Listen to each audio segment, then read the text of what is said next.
Good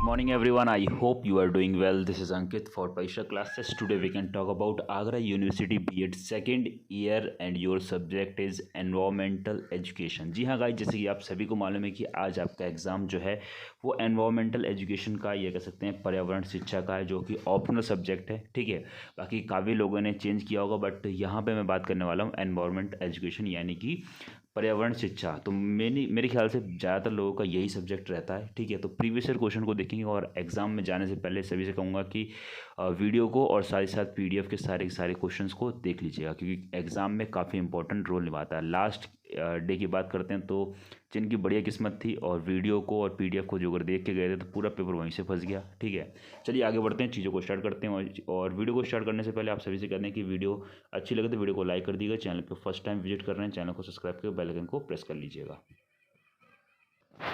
तो जैसे कि आप लोग देख रहे हैं, ये जो है प्रीवियस ईयर क्वेश्चन है। ठीक है, एग्जाम पॉइंट ऑफ व्यू से काफ़ी इंपॉर्टेंट है। कल की बात करते हैं तो कल यही पेपर में से कह सकता हूँ कि यानी कि जो आपका 2018 और 20 का पेपर था, इसी में से 40 से 50 क्वेश्चन आपके सेम आ गए थे। तो पहला क्वेश्चन आप सभी के सामने आ चुका है। फर्स्ट क्वेश्चन में क्या पूछा गया है? फर्स्ट क्वेश्चन सिंपल सा है जी। इसमें बात करी गई क्या?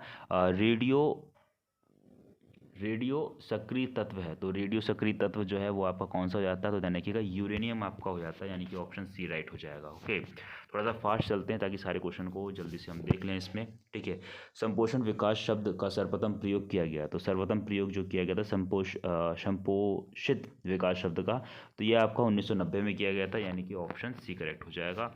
नेक्स्ट बात करते हैं, पर्यावरण को बचाते हुए विकास जारी रखने की संकल्पना कहलाती है। तो ये आपकी कहलाती है कौन सी? संपोषण विकास, यानी कि ऑप्शन डी जो है आपका करेक्ट हो जाएगा, यानी कि संपोषण विकास। नेक्स्ट बात करते हैं ग्लोबल वार्मिंग, इसको ये ले लेते हैं।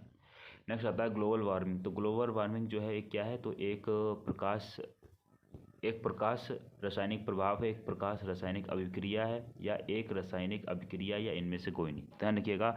वैसे इसमें जो अगर बात करते हैं, सही ऑप्शन तो ऑप्शन नहीं है, लेकिन यहाँ पे बेस्ट ऑप्शन होना चाहिए एक प्रकाश रासायनिक अभिक्रिया है। ठीक है, तो एक प्रकाश रासायनिक अभिक्रिया जो है आपका ऑप्शन बी में यहाँ पे दिख रहा है, यानी कि ऑप्शन बी आपका करेक्ट हो जाएगा। इसी के साथ आगे बढ़ते हैं और नेक्स्ट क्वेश्चन देखते हैं, क्वेश्चन 5। ठीक है, इजी क्वेश्चन थे ये स्टार्टिंग में। नेक्स्ट बात करते हैं, ग्लोबल वार्मिंग का मुख्य कारण है। तो देखिए, ग्लोबल वार्मिंग जो आपकी हो रही है वो CO2 की वजह से होती है, यानी कार्बन डाइऑक्साइड की वजह से हो रही है। ठीक है, ज़्यादा मात्रा में हो रही है। ठीक है, तो यानी 5th का ए ऑप्शन करेक्ट हो जाएगा। नेक्स्ट बात करते हैं 6 में बात करेगी क्या?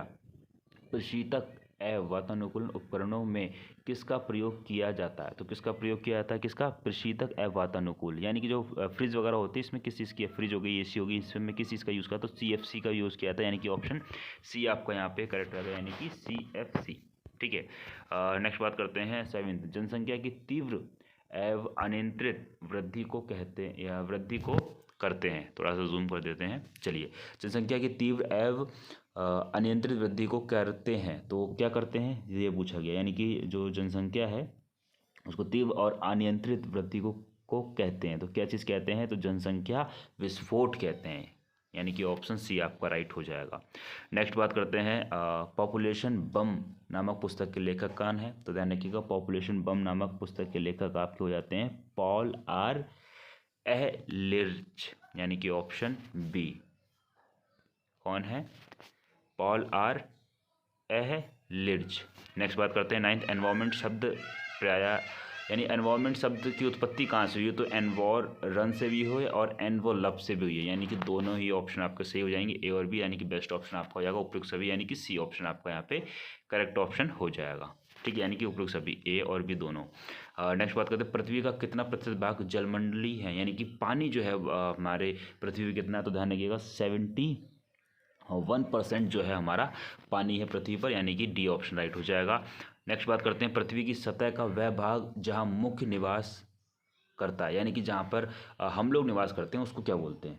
ठीक है, तो ध्यान रखिएगा, उसको हम लोग जैव मंडल बोलते हैं, यानी कि ऑप्शन ए करेक्ट हो जाएगा। ठीक है, इंग्लिश में बायोस्फीयर बोलते हैं, ध्यान रखिएगा। नेक्स्ट बात करते हैं 12th, पर्यावरण शिक्षण के उद्देश्य ज्ञान तथा समझ, जागरूकता, कौशल, उपयुक्त सभी। तो पर्यावरण की ये सारे ही हो जाएंगे, यानी कि ऑप्शन डी यहाँ पे आपका बिल्कुल करेक्ट ऑप्शन हो जाएगा, उपयुक्त सभी। नेक्स्ट बात करते हैं वायु में नाइट्रोजन का प्रतिशत कितना होता है। तो वायु में नाइट्रोजन का प्रतिशत जो होता है गाइस वो 78% होता है। ठीक है, कितना होता है 78%। ध्यान रखिएगा नाइट्रोजन कितनी होती है 78, बी ऑप्शन राइट हो जाएगा।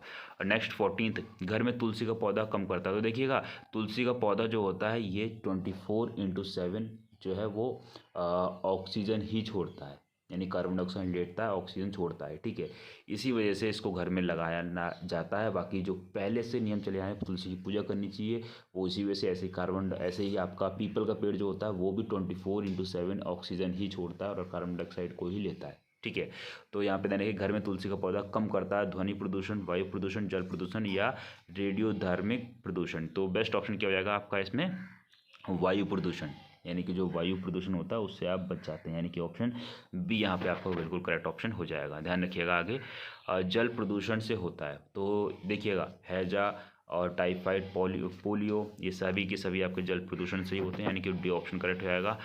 नेक्स्ट कार्बन मोनोऑक्साइड का मुख्य प्रदूषक है। तो यहाँ पर बात करिए कार्बन मोनोऑक्साइड का मुख्य प्रदूषक कौन सा है, पानी है, वायु है, शोर है या मृदा है।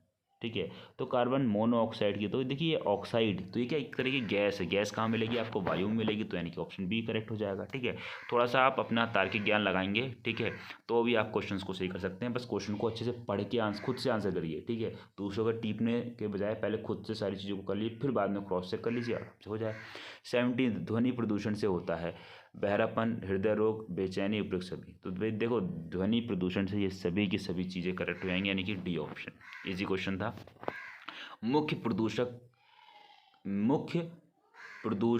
कारक है। तो मुख्य प्रदूषण कारक है मनुष्य, जंतु, हाइड्रोकार्बन, उपयुक्त में से कोई नहीं। तो मुख्य प्रदूषण कारक है, तो मुख्य प्रदूषण कारक कौन सा है आपका, तो वह आएगा मनुष्य, ऑप्शन ए। नेक्स्ट बात करते हैं 19th, जल संकट से निपटने का एकमात्र उपाय है कृत्रिम वर्षा, औद्योगिकरण पर रोक, वर्षा जल का संग्रह या भूमिगत जल का दोहन। तो ध्यान रखिएगा राइट ऑप्शन जो है आपका कौन सा हो जाएगा, वर्षा जल का संग्रहण, यानी कि ऑप्शन सी। इसमें पूछा गया था जल संकट से निपटने के लिए एकमात्र, जल संकट से निपटने के लिए एक ही है वर्षा जल का संग्रह, यानी कि जो वर्षा का पानी होता है इसको क्या करना है हमको रोकना है, सेव करके रखना है। ठीक है, इसलिए बहुत सी जगह जहाँ पे कम वर्षा होती है वहाँ पे वो लोग छत में अपनी इस तरीके से टैंक बनवा लेते हैं, जैसे पानी आता तुरंत पानी थोड़ा स्टोर होता है, स्टोर होने के बाद उसको फिल्टर करके रख लेते हैं। ध्वनि प्रदूषण होता है वाहनों से, लाउड स्पीकर से, वनों से, पक्षियों से। देखिए तो बेस्ट तो आपका लाउड स्पीकर से ही होगा। ठीक है, यानी कि बी ऑप्शन आपका जो है वो करेक्ट हो जाएगा। नेक्स्ट बात करते हैं प्रदूषण का कारण है बढ़ती हुई जनसंख्या, संसाधनों में कमी, वनों का विनाश। ये सारे ही कारण हैं आपके किसके प्रदूषण के। ठीक है, 22 वायुमंडल में ओजोन परत कहाँ विद्यमान है। तो ध्यान रखिएगा वायुमंडल में, ये बहुत इंपॉर्टेंट क्वेश्चन है, आप आज आने की पूरी पॉसिबिलिटी है इसमें। ठीक है, वायुमंडल में ओजोन परत कहाँ विद्यमान है, तो समतल मंडल में विद्यमान है, यानी कि स्ट्रेटोस्फेयर को बोलते हैं। ठीक है, स्ट्रेटोस्फेयर। ठीक है, तो ऑप्शन ए जो है आपका इसमें करेक्ट ऑप्शन हो जाएगा, समताप मंडल। ठीक है, वायुमंडल में ओजोन परत कहाँ विद्यमान है, तो आपको समताप मंडल या स्ट्रेटोस्फेयर। ठीक है, यानी कि ऑप्शन ए करेक्ट हो जाएगा। नेक्स्ट बात करते हैं 23rd, हरित ग्रह प्रभाव का मुख्य कारण क्या है। तो हरित ग्रह प्रभाव का मुख्य कारण है, हरित ग्रह की बात करिए यानी कि जो ग्रीन की बात करिए तो carbon dioxide, nitrogen, hydrogen peroxide या कार्बन मोनोऑक्साइड। तो हरित ग्रह प्रभाव का मुख्य कारण, तो हरित ग्रह यानी कि जो ग्रीन हाउस गैस होती हैं वो सबसे ज़्यादा किस चीज़ से प्रभाव डालती हैं, तो ये आपकी कार्बन डाइऑक्साइड पे होता है, यानी कि ऑप्शन ए आपका करेक्ट हो जाएगा। ठीक है, नेक्स्ट बात करते हैं 24 ओजोन छिद्र का मुख्य कारण क्या है। देखिएगा क्लोरोफ्लोरोकार्बन, यानी कि जो सबसे ज़्यादा एसी वाली जो गैस निकलती है ना, CFC, जो अभी हमने पढ़ा था। ठीक है, जो आपका मेरे ख्याल से स्टार्टिंग का 3rd 4th क्वेश्चन, यानी कि जो इसमें बात करिए परिवर्तनशील वातानुकूल, यानी कि जो ठंडे उसमें लगाया जाता है। ठीक है, तो ध्यान रखिएगा क्लोरोफ्लोरोकार्बन जो है वो सबसे ज़्यादा ओजोन परत को हानिकारक है, जो एसी की गैस निकलती है और साथ साथ जो आपकी रेफ्रिजरेटर यानी कि फ्रिज की गैस निकलती है क्लोरोफ्लोरोकार्बन। तो ध्यान रखिएगा इन चीज़ का भी। नेक्स्ट 25th की बात करते हैं। 25th में कहा गया कौन सी गैस वायुमंडल में मिलने पर अम्लीय वर्षा का कारण बनती है। तो अम्लीय वर्षा का कारण जो है वो कौन सी गैस बनती है, तो ध्यान रखिएगा सल्फर डाइऑक्साइड और नाइट्रोजन डाइऑक्साइड, यानी कि ऑप्शन ए करेक्ट है। सल्फर डाइऑक्साइड और जब नाइट्रोजन डाइऑक्साइड मिलती है तभी क्या अम्लीय वर्षा यानी कि एसिड रेन जिसको बोलते हैं वो आपकी होती है। नेक्स्ट बात करते हैं 26 जिसमें बात करी गई है वनोन्मूलन का प्रभाव है। तो वनोन्मूलन का क्या प्रभाव है, तो मृदा अपरदन में कमी, जलवायु का संतुलित होना, वन जीव का विनाश या भूमिगत जल का स्तर, जल का बढ़ना। ठीक है, तो देखो वनोन्मूलन का प्रभाव जो क्या होता है, वन जब अगर होते हैं तो वहाँ की मिट्टी वहीं रहती है। ठीक है, पेड़ जो होते हैं मिट्टी को रोक के रखते हैं। ठीक है, तो यहाँ पे बेस्ट ऑप्शन आपका कौन सा आएगा, मृदा अपरदन में कमी, यानी कि ऑप्शन ए, यानी मृदा जो है अप्रदान नहीं हो पाती, इधर से उधर नहीं होता, यानी कि लेस सॉइल एरोजन। ठीक है, नेक्स्ट बात करते हैं 27 वनों का संरक्षण हेतु कानून एक्ट बनाएगा। देखिए एक्ट जो है कब बना, तो ध्यान रखिएगा एक्ट आपका 1980 में बना है, 1980। ये क्वेश्चन इस तरह के क्वेश्चन बहुत ज़्यादा इंपॉर्टेंट है, आज आगे बहुत सारे क्वेश्चन आएंगे। ताजमहल को खतरा है, तो ताजमहल को किससे खतरा है, तो ध्यान रखिए ताजमहल को आपका SO2 से खतरा है, यानी इसी वजह से ताजमहल जो है जो वाइट चमक जो है इसकी वो पीली पड़ रही है, SO2। ग्रीन हाउस गैस कौन सी है, तो ध्यान रखिए ग्रीन हाउस गैस आपकी CH4 N2 CO2 और NH3, ये चारों की चारों गैस आपकी ग्रीन हाउस गैस है। नेक्स्ट बात करते हैं 30 अम्लीय वर्षा होती है। तो अम्लीय वर्षा जो है वो कहाँ होती है, ठीक है, तो कह सकते हैं पाइनस के जंगलों में, सेकेंड है कारखाने वाले क्षेत्र में, या जहाँ SO2 की अधिकतम मात्रा होती है। तो ध्यान रखिए जहाँ SO2 होगी वहाँ पे ही आपका क्या होता है एसिड रेन, जिसको अम्लीय वर्षा बोलते हैं। ठीक है, एसिड रेन पोर, तो ध्यान रखिए बी ऑप्शन करेक्ट हो जाएगा। नेक्स्ट हानिकारक पैराबैंगनीकरणों से पृथ्वी वासियों की रक्षा करता है। तो बिल्कुल बात सही भाई, ओजोन परत जो है यही हमारी रक्षा करता है, यानी कि 31 का ए ऑप्शन आपका करेक्ट ऑप्शन हो जाएगा। नेक्स्ट बात करते हैं, नेक्स्ट आज आ रहा है आपका 32 भारत में चिपको आंदोलन के प्रवर्तक कौन है, तो ध्यान देखिएगा सुंदर। देखिए देखो चिपको आंदोलन, अब इसको ऐसे याद कर सकते हैं सुंदरलाल बहुगुणा। तो ये चिपको एक चिपक जाती, देखिए कि बहुत ज़्यादा सुंदर थे तो इसी वजह सारी की सारी कन्याएं इनके साथ चिपक जाती, तो इस वजह से इन्होंने चिपको आंदोलन। तो ये रिलेट कर मतलब याद करने के तरीके होते हैं। ठीक है, तो सुंदरलाल बहुगुणा, ये बहुत ज़्यादा सुंदर थे इसलिए चिपक जाते थे। ठीक है, किसी से भी। तो भारत में चिपको आंदोलन के प्रवर्तक रहे हैं कौन, सुंदरलाल बहुगुणा, यानी कि ऑप्शन बी करेक्ट हो जाएगा। विश्व पर्यावरण दिवस कब मनाया, ध्यान रखिए 5 जून को आपको विश्व पर्यावरण दिवस मनाया जाता है। अच्छे से गांठ बांध के याद रख लीजिए, क्वेश्चन ये आ सकता है आज भी एग्जाम में। नेक्स्ट वन संरक्षण हेतु चिपको आंदोलन चलाया गया, तो ये आपका आंदोलन चलाया गया था कहाँ, उत्तरांचल उत्तराखंड, यानी कि ऑप्शन बी जो है बिल्कुल करेक्ट ऑप्शन आपका यहाँ पे हो जाएगा। ओके, चलिए आगे बढ़ते हैं और नेक्स्ट क्वेश्चन को देखते हैं। नेक्स्ट क्वेश्चन आता है आपका, अब भारत में वन्य जीव संरक्षण अधिनियम कब लागू हुआ। तो देखिएगा अब एक क्वेश्चन थोड़ा सा बस थोड़े से चीज़ों में चेंज कर रखा है इन लोगों ने।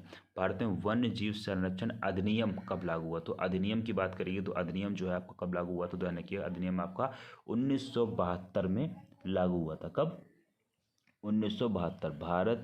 भारत में वन्य जीव संरक्षण कब लागू हुआ, ठीक है, वन्य जीव संरक्षण अधिनियम कब लागू हुआ, तो 1972 में। ठीक है, अब नेक्स्ट क्वेश्चन इसी से रिलेटेड है बट थोड़ा सा चेंज कर दिया। भारत में पर्यावरण संरक्षण, अभी क्या था वन संरक्षण था तो वो 1972 हो गया। अब ये पर्यावरण संरक्षण अधिनियम कब लागू हुआ, तो ये आपका 1986 में लागू हुआ था, 1986 में। ठीक है, इनको चाहे तो नोट डाउन कर लीजिएगा। ठीक है, ये क्वेश्चन आपके आज आने के बहुत ज़्यादा चांसेस हैं। ठीक है, इसी के साथ आगे बढ़ते हैं 37 जिसमें बात करिए भारत सरकार ने राष्ट्रीय पर्यावरण अभियान कब आरंभ किया, तो ये उसी को ही घुमा के पूछ लिया गया। इससे पहले जो क्वेश्चन था 1986 में। तो भारत सरकार ने राष्ट्रीय पर्यावरण अभियान कब आरंभ किया, 1986 में। ठीक है, और भारत में पर्यावरण संरक्षण अधिनियम कब लागू हुआ, तो 1986। दोनों क्वेश्चन एक ही हैं। ठीक है, तैयार के बस क्वेश्चन की लैंग्वेज को थोड़ा सा घुमाया इन्होंने। पर्यावरण कानून को लागू करने में बाधा है, तो पर्यावरण कानून को लागू करने में किस चीज़ की बाधा है, ये हमसे पूछा गया है। पहला ऑप्शन है कमजोर आर्थिक स्थिति, धार्मिक या सामाजिक रीति रिवाज, जन समान की अज्ञानता या उपयुक्त सभी। तो ये सारे ही ऑप्शन बिल्कुल करेक्ट हैं, यानी कि डी ऑप्शन करेक्ट हो जाएगा। नेक्स्ट बात करते हैं विश्व जल दिवस। तो ध्यान रखिए विश्व जल दिवस आपका 22 मार्च को होता है, ध्यान रखिएगा विश्व जल दिवस 22 मार्च। पर्यावरण दिवस आपका कब होता है, 5 जून। ठीक है, तो ये कुछ क्वेश्चन जिनको अच्छे से याद कर लीजिए, ये बहुत ज़्यादा इंपॉर्टेंट है। विश्व वानिकी दिवस, तो ध्यान रखिए विश्व वानिकी दिवस आपका कब हो जाता है, विश्व वानिकी दिवस आपका हो जाता है 21 मार्च, यानी कि जो जल दिवस है उससे एक दिन पहले। जल दिवस आपका 22 मार्च और विश्व वानिकी दिवस 21 मार्च। नेक्स्ट, ओजोन परत में सबसे बड़ा छिद्र कहाँ पाया? तो ओजोन परत में सबसे बड़ा छिद्र जो है आपका अंटार्कटिका में पाया गया, यानी कि ऑप्शन बी जो है यहाँ पे बिल्कुल करेक्ट ऑप्शन आपका हो जाएगा। नेक्स्ट बात करते हैं, प्रतिवर्ष अंतर्राष्ट्रीय ओजोन परत संरक्षण दिवस मनाया जाता है। ओजोन परत संरक्षण दिवस कौन सा? प्रतिवर्ष अंतर्राष्ट्रीय ओजोन परत संरक्षण दिवस मनाया जाता है। तो किस दिन मनाया जाता है? ध्यान रखिएगा, ये आपका 16 सितंबर को मनाया जाता है, 16 सितंबर। ठीक है।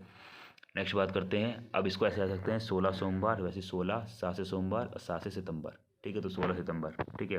नेक्स्ट बात करते हैं, जून 1972 में विश्व पर्यावरण सम्मेलन का आयोजन कहाँ हुआ? जून 1972 में विश्व पर्यावरण सम्मेलन का आयोजन कहाँ हुआ था? तो ये जो आयोजन आपका हुआ था ये कहाँ हुआ था? तो ध्यान रखिएगा, ये आपका स्टॉकहोम में हुआ था, यानी कि ऑप्शन सी जो है बिल्कुल करेक्ट ऑप्शन हो जाएगा। नेक्स्ट बात करते हैं, पर्यावरण का जैविक कारण कौन सा है? तो पर्यावरण का जैविक कारण कौन सा है ये पूछा गया। तो पर्यावरण का जैविक कारण होता है आपका वनस्पति, यानी कि जो प्लांट्स होते हैं वहीं से तो जैविक कारण है, वहीं से तो सारी चीज़ें होती हैं। नेक्स्ट बात करते हैं 45, निम्नलिखित में से कौन सा संसाधन अनविनीकरणीय संसाधन है? कौन सा अनविनीकरणीय संसाधन है? तो ये आपका कौन सा आएगा? जनशक्ति आपको हो जाएगा, यानी कि ऑप्शन डी, मैन पावर। प्रकृति संसाधन का उदाहरण नहीं है, वायु, जल, जंतु, मानव। देखिए, वायु आपका प्रकृति है, जल भी प्रकृति है, जंतु प्रकृति है। अब आपको ये मानव, ये भी तो प्रकृति है, लेकिन नहीं, मानव जो है यानी कि हम जो है, यानी कि हमारे बच्चे जो हैं वो क्या, माँ के गर्भ से पूरा प्रोसेस होता है। तो यहाँ पे बेस्ट ऑप्शन आपका जो है क्या हो जाएगा? D option. ठीक है, तो कौन सा उदाहरण नहीं है ये पूछा गया है। नेक्स्ट बात करते हैं 47, वनों के अत्यधिक महत्व के कारण इन्हें कहा जाता है। वनों के अत्यधिक महत्व के कारण, तो ध्यान रखिए, वन ज़्यादा होते हैं तो उसको ग्रीन गोल्ड बोलते हैं। ठीक है, यानी कि ऑप्शन ए आपका यहाँ पे बिल्कुल करेक्ट ऑप्शन हो जाएगा। ठीक है, आगे बढ़ते हैं और नेक्स्ट आता है, जल संकट का प्रमुख कारण है तापमान में वृद्धि, अत्यधिक दोहन या नागरिकता या औद्योगिकरण। तो देखिए, जल संकट, जल जो हमारा खराब हो रहा है किसकी वजह से हो रहा है? तो तापमान में वृद्धि, क्योंकि दिन पे दिन क्या हो रहा है, तापमान हमारा बढ़ता जा रहा है, यानी कि ऑप्शन ए जो है करेक्ट ऑप्शन हो जाएगा। ठीक है। नेक्स्ट बात करते हैं, संपूर्ण पृथ्वी के कुल कितने प्रतिशत भाग पर जल है? तो ये क्वेश्चन रिपीट होकर ध्यान रखिएगा, 70 जल की बात करिए, यानी कि 71% जो है वो क्या है? जल है। ठीक है। नेक्स्ट बात करते हैं, जल के अतिदोहन के लिए उत्तरदायी नहीं है। तो कौन उत्तरदायी नहीं है? ध्यान रखिएगा, वनारोपण जो है वो उत्तरदायी नहीं है, बाकी सभी की सभी है। जनसंख्या वृद्धि, औद्योगिकरण, नगरीकरण, ये भी, बाकी डी नहीं है। हरित क्रांति से किस क्षेत्र में आत्मनिर्भरता प्राप्त हुई? तो हरित क्रांति से किस क्षेत्र में आत्मनिर्भरता प्राप्त हुई? तो यहाँ पे खाद्यान्न फसल, यानी कि ऑप्शन ए ही करेक्ट ऑप्शन यहाँ पे हो जाएगा। नेक्स्ट बात करते हैं, पृथ्वी पर ऊर्जा का प्रमुख स्रोत है कोयला, लकड़ी, सूर्य या पृथ्वी पर ऊर्जा का प्रमुख स्रोत है? तो पृथ्वी का ऊर्जा का कौन सा प्रमुख स्रोत है? तो सभी को मालूम होगा, सूर्य जो है वो ऊर्जा का प्रमुख स्रोत है, यानी कि सी ऑप्शन जो है आपका बिल्कुल करेक्ट ऑप्शन यहाँ पे हो जाएगा। चलिए आगे बढ़ते हैं और नेक्स्ट क्वेश्चन देखते हैं, थोड़ा सा जल्दी चलते हैं। नेक्स्ट क्वेश्चन का आ गया है, ऊर्जा संकट का समाधान है। तो ऊर्जा संकट का समाधान है वो कौन सा है? तो ये आपका वैकल्पिक ऊर्जा हो जाती है, यानी कि ऑप्शन सी जो है करेक्ट ऑप्शन हो जाएगा। नेक्स्ट, परंपरागत ऊर्जा स्रोत नहीं है। तो परंपरागत ऊर्जा स्रोत नहीं है, तो कौन सा नहीं है? ठीक है, तो यानी कि पेट्रोलियम जो है परंपरागत ऊर्जा स्रोत नहीं है, बाकी जैसे लकड़ी हो गया, कोयला हो गया, पवन ऊर्जा, ये सबकी सब क्या नेचुरल है, ये जो नहीं पेट्रोलियम। नेक्स्ट बात करते हैं, सर्वप्रथम परितंत्र यानी इकोसिस्टम शब्द का प्रयोग किसने किया? तो सबसे पहले इकोसिस्टम का प्रयोग जो है वो किसने किया था, ये हमसे पूछा जा रहा है। ठीक है, तो ध्यान रखिएगा, इसका राइट आंसर जो है वो आपको कौन सा आएगा? ये हो जाएगा A.T. Tansley, A.G. Tansley, A.G. Tansley, यानी ऑप्शन ए इकोसिस्टम का, ध्यान रखिएगा। ठीक है, मरुस्थल किसका अंग है? तो मरुस्थल जो है वो किस चीज़ का अंग है? ध्यान रखिएगा, मरुस्थल आपका परितंत्रिक अंग है, यानी कि option A ecosystem. Desert is the component of ecosystem, ध्यान रखिएगा इस चीज़ का। वृक्षों को डैश भी कहा जाता है, तो वृक्षों को उत्पादक, उपभोक्ता, विखंड या परजीवी।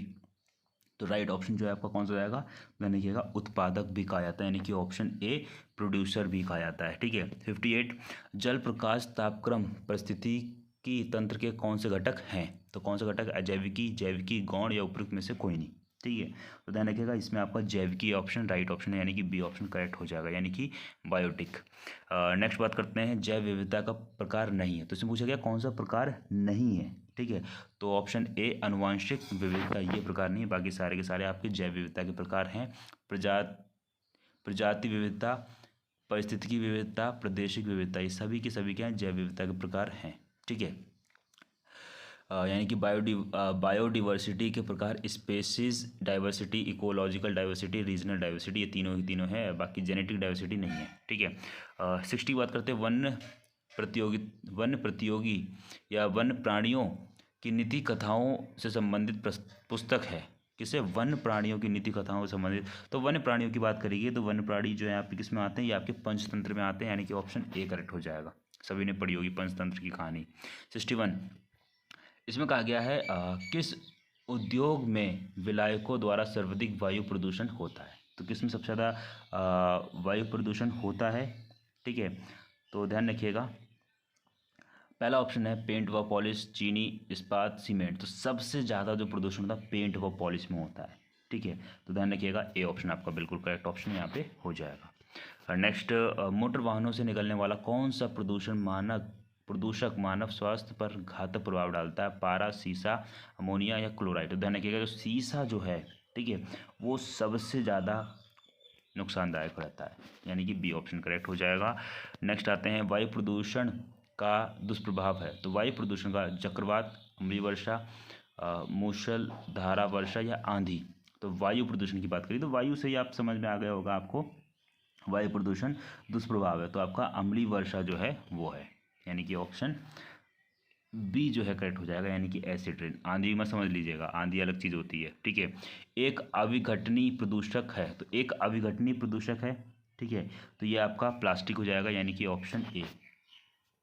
एंड नॉन डिग्रेडेबल पॉल्यूटेंट, यानी कि प्लास्टिक खत्म नहीं हो सकती, यानी ये कब बिल्कुल भी नष्ट नहीं होती। लकड़ी, लोहा, मिट्टी के बर्तन, ये सभी के सभी बिल्कुल नष्ट हो जाते हैं, यानी कि ये हमारी पृथ्वी को या ज़मीन को ख़राब इतना नहीं करते हैं। ठीक है, ये डिग्रेडेबल होते हैं, बाकी प्लास्टिक नहीं होती। निम्न में से कौन सा कारक नदी जल प्रदूषण के लिए सर्वाधिक रूप से उत्तरदायी है। तो कौन सा उत्तरदायी है, तो यानी कि औद्योगिक अपशिष्ट, यानी कि ऑप्शन सी आपका करेक्ट हो जाएगा। नेक्स्ट आते हैं प्रदूषित जल के प्रयोग से होने वाला प्रमुख रोग है। प्रदूषण यानी कि गंदा पानी से कौन सा आपका रोग आता है, तो ध्यान रखिएगा अन्य शोध, यानी कि टाइफाइड जिसको बोलते हैं इंग्लिश में टाइफाइड। नेक्स्ट बात करते हैं समुद्री सतह पर तेल के फैलाव को कहते हैं। समुद्री सतह के तेल के फैलाव को क्या कहते हैं, तो ध्यान रखिएगा oil slick, oil slick, oil slick, option C. मृदा प्रदूषण से तात्पर्य है, तो मृदा प्रदूषण से किस चीज़ का तात्पर्य है आपका, ठीक है, तो मृदा की उर्वरा शक्ति का ह्रास, यानी कि ऑप्शन ए। मृदा प्रदूषण का तात्पर्य मृदा की उर्वरा शक्ति का ह्रास, यानी कि loss of the soil fertility, यानी कि वो अपनी उपजता को खत्म कर देता है, खो देता है।